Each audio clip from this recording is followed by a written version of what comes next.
ছোটবেলা থেকেই নেই মাথায় চুল, চোখের পাতা, ভ্রু সবটাই কেশবিহীন। কটাক্ষ এড়িয়ে সেই মেয়েই এখন দুহাতে সাজিয়ে বেড়ায় সকলকে।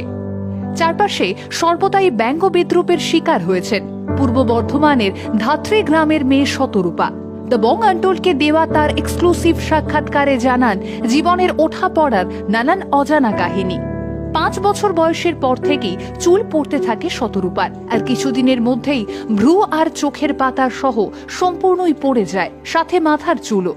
নিয়মিত চিকিৎসায় 7ম শ্রেণীতে পড়াকালীন সাময়িকভাবে ফিরে এলেও ভুল ওষুধে তা হারিয়ে যায় অচিরেই।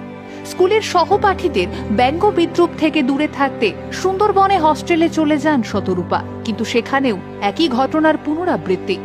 কেউ কেউ মুখে বন্ধু হলেও কারো সাথে মেশার অবকাশ ছিল না তার।